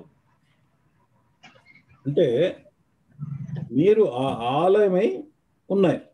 ఎప్పుడైతే మనము జాయింట్ గా, ఇప్పుడు 6వ అధ్యాయంలో చూస్తే కనుక 6:19 ఏమంటారంటే, మీ యొక్క హృదయంలో దేవుని యొక్క ఆత్మ ఉన్నాడు కాబట్టి మీ దేహము దేవునికి ఆలయం, ఇండివిజువల్, అది వ్యక్తిగతంగా. ఈ విషయానికి వస్తే కనుక ఇప్పుడు మనం చదివినటువంటి 3వ అధ్యాయంలో 16వ వచనంలో ఏంటంటే, మీరు సామూహికంగా కూడేటటువంటి సంఘం గురించి మాట్లాడుతున్నాడు. ఈ సంఘము ఎవరైనా గనక పాడు చేస్తే దేవుడు వానిని పాడు చేయను. ఈ ఆస్పెక్ట్ అందరూ తెలుసుకోవాల్సినటువంటి విషయం. ఇప్పుడు వీళ్ళు అక్కడ ఉన్నటువంటి దేవుని సంఘాన్ని పాడు చేయటానికి, అల్లరి పెట్టడానికి ట్రై చేశారు. కానీ చివరికి వాళ్ళనే దేవుడు నాశనం చేశాడు. కాకపోతే దేవుడు ఏంటంటే పూర్తిగా వాళ్ళకి అవకాశం ఇస్తాడు. ప్రతి ఒక్కరికి కూడా అవకాశం ఇస్తాడు మార్చుకోవడానికి. ఆ మార్చుకోవడానికి ఎంత అవకాశం ఇచ్చినా కూడా వాళ్ళు మారకపోతే గనక ఫైనల్గా వాళ్ళు రిబెల్గా చేసినప్పుడు దేవుడు దాని యొక్క తీర్పును తీరుస్తాడు. రోమీలకు రాసిన పత్రిక అందుకొరకే. రోమీలకు రాసిన పత్రిక 12వ అధ్యాయం 3వ వచనంలో ఇలాగుంది: తన్ను తాను ఎంచుకొనదగిన దానికంటే ఎక్కువగా ఎంచుకొనక, అంటే ప్రతి ఒక్కరు కూడా దేవుడు ఒక్కొక్కరికి విభజించి ఇచ్చిన విశ్వాస పరిమాణ ప్రకారం, అంటే దేవుడు నీకు ఏమి ఇచ్చాడో నీ విశ్వాసాన్ని బట్టి నీకు ఆ గిఫ్ట్స్ అనేది ఇస్తాడు. తాను స్వస్థ బుద్ధి గలవాడొకటకై తగిన రీతిగా తన్ను ఎంచుకొనవలెను. అంటే నీకు ఎంత ఉందో దేవుడు దాని వరకే నువ్వు ఉండాలి. నాకు అనుగ్రహింపబడిన కృపను బట్టి మీలోనున్న ప్రతివానితోనూ నేను ఈ విషయాన్ని చెబుతున్నాను అంటాడు. అంటే అర్థం ఏంటంటే, మీలో ఒక్కొక్కరికి దేవుడు రకరకాలుగా ఇచ్చాడు గిఫ్ట్స్. ఎవరికి ఏమి ఇచ్చారో ఆ లెవెల్లోనే మీరు ఉండాలన్నాడు. కనుక సంఘములో అందరూ అవసరం, అందరూ ప్రాముఖ్యమైన వారు, అందరూ ప్రశస్తమైన వారు, ఎవరిని తృణీకరించడానికి వీల్లేదు. All members are equally important, equally precious and equally necessary. This is what brother Bakht Singh used to say. కాబట్టి మనము ఎవరిని కూడా తృణీకరించకుండా జాగ్రత్తగా ఉండాలి. ఎవరికి ఎలాంటి గిఫ్ట్స్ ఇచ్చాడో దేవుడు దాని ప్రకారం ఉండాలి. అపోస్తులైనటువంటి పౌలు ఒక చోట, I forgot to note down the reference, అదేంటంటే నేను ఏమై ఉన్నానో అది దేవుని కృపను బట్టి ఉన్నాను అంటాడు ఆయన. యాక్చువల్గా అంటే ఆయన మిగతా వాళ్ళందరూ కూడా నేను చాలా కష్టపడ్డాను, వారికంటే ఎక్కువగా నేను సేవ చేశాను, అయినా నేను కాదు చేసింది. మరి ఇక్కడ దొరికింది 1 కొరింథీ 15వ అధ్యాయంలో ఈ మాట ఉన్నది. ఏమంటే, అయినను నేను ఏమై ఉన్నానో అది దేవుని కృప వల్లనే అయి ఉన్నాను, మరియు నాకు అనుగ్రహింపబడిన ఆయన కృప నిష్ఫలము కాలేదు. కానీ వారందరికంటే నేను ఎక్కువగా ప్రయాసపడితిని, కానీ ప్రయాసపడింది నేను కాదు, నాకు తోడై ఉన్న దేవుని కృపనే అంటాడు. అంటే అర్థం ఏంటంటే, మనమే చాలా తురుముకాన్లం అనుకోకూడదు. మనమే చాలా గొప్పవాళ్ళం, ఇంకా మన తప్ప ఇంకెవ్వరు లేరు ప్రపంచంలో అనుకోకూడదు. ప్రపంచంలో దేవునికి దాసులుగా, దేవుని సేవకులుగా చాలా మంది ఉన్నారు. కాబట్టి ఎప్పుడు కూడా మనం గర్వించకుండా ఉండాలనంటే 2 మాటలు మనం గుర్తుపెట్టుకోవాలి. ఒకటి, యేసు ప్రభు వారు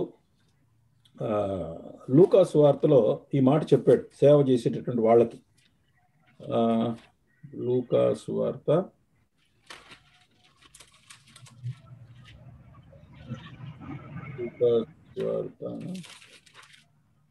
లూకా సువార్త 17వ అధ్యాయంలో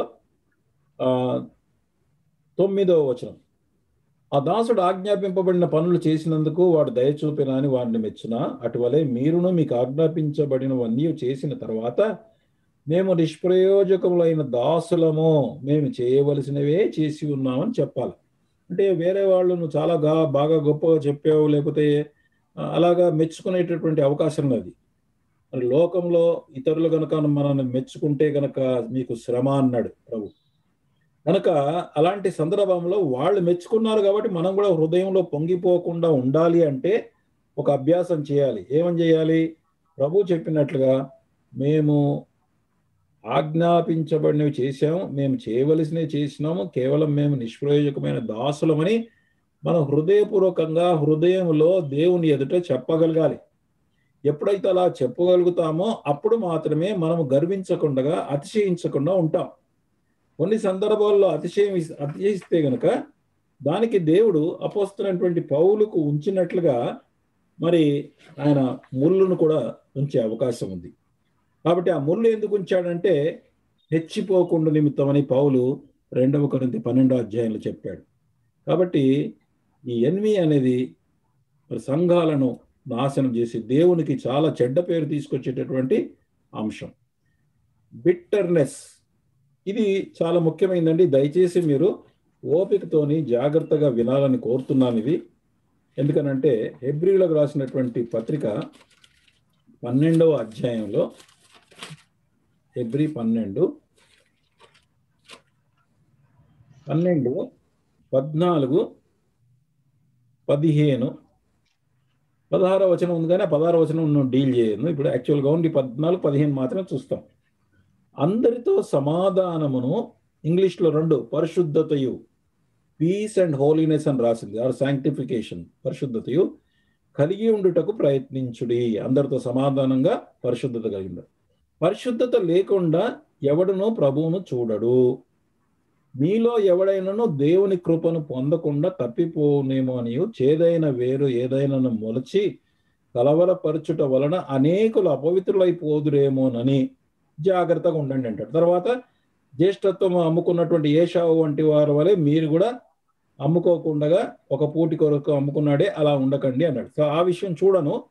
కాకపోతే ఇప్పుడు మన ఈ ఎన్వి అండ్ జెలసీకి సంబంధించినటువంటి బిట్టర్నెస్, చేదైన వేరు అనేటటువంటిది ఆ అంశం మాత్రం చూస్తున్నాం. అంటే దేవుని రేపటి దినాన మనం ఎత్తబడాలి అంటే, దేవునితో కూడా అంటే ప్రభుతో కూడా ఎత్తబడి ఆయన దగ్గర ఉండాలి అంటే పరిశుద్ధత లేకుండా ఎవరు ప్రభువును చూడరు. అంటే మనం పరిశుద్ధత కలిగి ఉండడానికి ప్రయత్నం చేయాలి.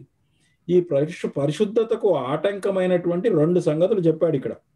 అలాంటిది కలగకుండా ఆటంకపడేవి, ఒకటి చేదైన వేరు మొలుస్తుంది. ఆ మొలవడం కాకుండా దాంతో పాటు అనేకులను కలవరపరుస్తుంది. రెండవది ఏంటంటే మనం శరీర ఆశల కోసము మన యొక్క జ్యేష్ఠత్వపు హక్కును, అంటే ప్రభువులో ఉండేటటువంటి మనం ఆత్మ సంబంధమైనటువంటి హక్కును వదులుకునే అవకాశం ఉంది. ఈ 2 విషయాలు జాగ్రత్తగా ఉండండి అన్నాడు. ఇక చేదైన వేరు విషయం మాట్లాడతాను ఇప్పుడు. మనలో ఉన్నటువంటి అసూయ లేక ఈర్ష్య, ఇంతాక మనం చదివినటువంటి నంబర్ 16 యొక్క లెసన్ ఇది. వెంటనే సరి చేసుకోకపోతే మన హృదయంలో చేదైన వేరు మొలుస్తుంది.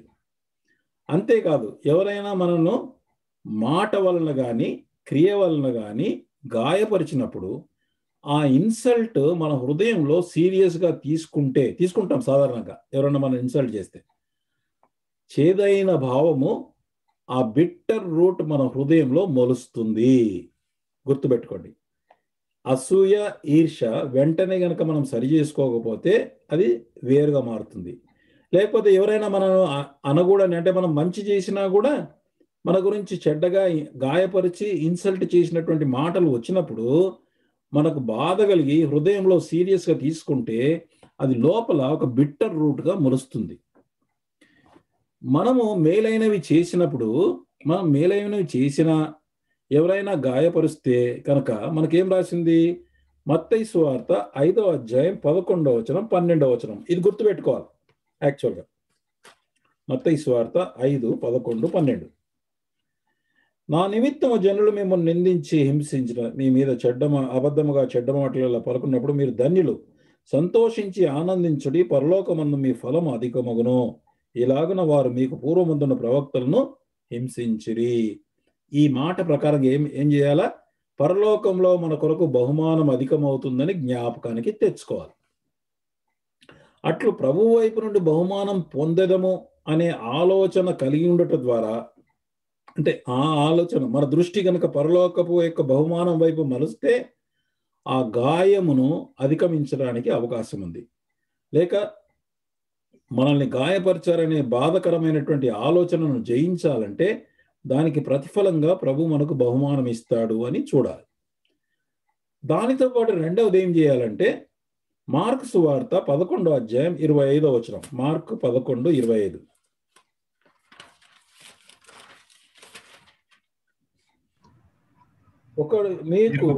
ఒకడు విరోధం ఏమైనను కలిగి ఉన్నాడలా మీరు నిలువబడి ప్రార్థన చేయునప్పుడు ఎల్లను వాని క్షమించుడి. సో ఏం చేయాలటండి? పరలోకమందున్న మీ తండ్రి మీ పాపములను క్షమించును. అంటే మనము అలా మనం ప్రార్థన చేసేటప్పుడు, నేను నా ఎక్స్పీరియన్స్ ఇది, ప్రార్థన చేసేటప్పుడు అటువంటి వ్యక్తులు జ్ఞాపకం వచ్చారనుకోండి, మనం హృదయంలో క్షమించాల. క్షమించి ఏం చేయాలా? అంతేకాకుండా నేనేం చేస్తానంటే వారి కొరకు ప్రార్థన చేస్తాను. వాళ్ళకి, ప్రభువా వాళ్ళను దీవించు, వారిని కాపాడు. ఇలాగ మనం ప్రార్థన చేస్తూ క్షమిస్తూ ప్రార్థన చేస్తుంటే ప్రార్థనలో ఆ గాయం అనేది తగ్గిపోతుందండి. నేను చూశాను అది. ఆ గాయం ఇంకా తర్వాత మర్చిపోతాం దాని సంగతి. యాక్చువల్గా ఇది బ్యూటిఫుల్ మెథడ్ ప్రభువే పెట్టాడు ఇక్కడ. అందుకోసమే అన్నాడు, మీరు ప్రార్థన చేసినప్పుడల్లా మీరు వారిని క్షమించండి అంటే వాళ్ళు గుర్తుకొస్తారు. మనకు గుర్తుకొచ్చి వాళ్ళని గుర్తుపెట్టుకుంటే మన ప్రార్థనకు ఆటంకం అవుతుంది. కాబట్టి ఏం చేయాలా? వారిని, ప్రభువా వారిని క్షమిస్తున్నా, ఆ విషయంలో నువ్వే దయచేసి సహాయం చేయి, వారిని దీవించు, వారిని కాపాడు, ప్రార్థన చేయాలి. That is the one way of overcoming. ఈ హృదయంలోని భావము భూమిలో ఉన్న ఒక వేరు లాంటిది. యాక్చువల్గా ఈ వేరు లోపల ఉన్నటువంటి వేరు ఏం కావాలంటే, ఒకటేమో ఎండన పోవాలి, లేక చనిపోవాలి. లేకుంటే ఇంకేం చేస్తామంటే భూమిని దవ్వి లోపలికి వెళ్ళి వేరును బయటికి తీస్తే కనుక అది మరి బయటకు వచ్చేస్తే ఇంకా అది మరి మొలవదు. కానీ మన జీవితంలో ఇలాగ మనము లోపల తవ్వి బయటికి తీసే అవకాశం లేదు మనకి.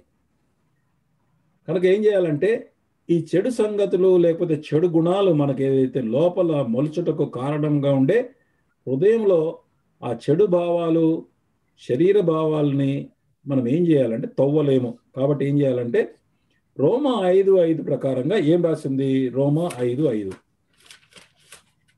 రోమీలకు రాసిన పత్రిక 5వ అధ్యాయం 5వ వచనం.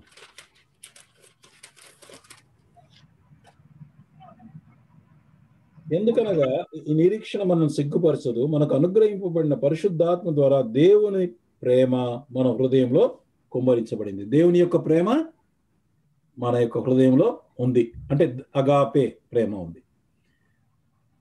తర్వాత విధేయత ద్వారా శిష్యుడు ఎడతెగక క్రీస్తు ప్రేమలో నిలిచి ఉంటే గనక, లేకపోతే ఆయన యొక్క ప్రేమలో మనం ఆనందిస్తే గనక, యోహాను 15వ అధ్యాయం 9-10 వచనాల్లో చెప్పినట్లుగా మనం ఆయన యొక్క ప్రేమలో నిలిచి ఉంటే గనక ఆ ప్రేమ ఈ లోపల ఉన్నటువంటి చేదైన వేరుని చంపేస్తుందండి.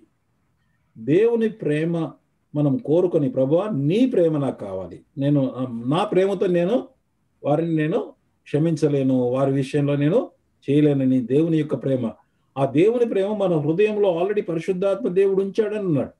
అది మనం క్లెయిమ్ చేసుకోవాలంతే. క్లెయిమ్ చేసుకొని మనము ప్రభు యొక్క ప్రేమలో, ఆయన ప్రేమను గనక ఆలోచిస్తూ ఆ యొక్క ప్రేమలోనే మనం జ్ఞాపకం చేసుకుంటూ ఆయన ప్రేమనే గనక మనము ఆనందిస్తే గనక మెల్లిగా ఇది ఉన్నటువంటి చేదైన వేరు చచ్చిపోతుంది. అట్లు క్రైస్తవ విశ్వాసి ఎఫెసీ 4:31 చెప్పినట్లుగా ఈ చేదైన వేరుకి ఏముంటుందంటే ఫలం వస్తుంది. మళ్ళా ఈ చేదైన వేరు ఇక్కడ తీసుకుపోతుందంటే ఎఫెసీ 4:31 సమస్తమైన ద్వేషము, ఈ చేదైనటువంటి వేరు బిట్టర్నెస్ ఏం చేస్తుందంటే ద్వేషాన్ని తీసుకొస్తుంది, కోపము, క్రోధము, అల్లరి, దూషణ, సకలమైన దుష్టత్వం, ఇవన్నీ కూడా ఆ యొక్క బిట్టర్నెస్కి జోడించుంటాయండి. అవి పోవటానికి దేవుని యొక్క ప్రేమలో నిలిచి ఉండడము, దేవుని యొక్క ప్రేమను ఆధారం చేసుకొని మనం ప్రేమ చూపించడానికి మరి దేవుని యొక్క ఆత్మ ద్వారా మనం శక్తిని కోరుకుంటే గనక అది లోపల ఈ యొక్క బిట్టర్నెస్ అనేటటువంటి వేరు ఎండిపోయేటట్టుగా చెయ్యొచ్చు అని.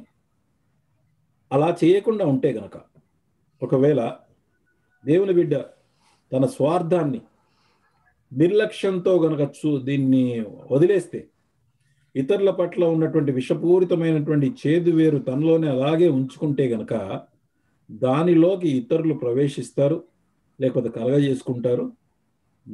మనతో పాటు వాళ్ళు కూడా అపవిత్రులై దాని ద్వారా ఏమవుతుందనంటే దేవుని చూచుటకు కావలసిన పరిశుద్ధత మనం పొందలేము. Such children of God are not developing that sanctification without which no one shall see the Lord. దేవుని చూడటానికి కావలసినటువంటి పరిశుద్ధతకు ఆటంకమయ్యేటటువంటి బిట్టర్నెస్, ఇది చాలా ఇంపార్టెంట్ అండి. మీరు మళ్ళీ మళ్ళీ వినండి, మీరు దీని మీద స్టడీ చేయండి. ఇది చాలా సాధారణమైనటువంటి అంశము. ప్రతి సంఘాల్లో కూడా ఇటువంటిది, ఈ యొక్క గుణం అనేది మనకు కనబడతా ఉంటుంది. మనకు కూడా ఎన్నోసార్లు నేను కూడా ఎదుర్కొన్నాను. వాటన్నిటినీ దేవుని యొక్క కృప ద్వారా గెలవటానికి నేను నేర్చుకున్నాను. I'm able to overcome almost, I should say everything I could overcome so far by his grace. మనం కూడా అలా చేయొచ్చు. లేకపోతే కనుక మన ద్వారా అనేకమైనటువంటి ఇబ్బందులు, మరి దేవుని చూడటానికి మనం అవకాశాన్ని కోల్పోయేటటువంటి అవకాశం ఉంటుంది.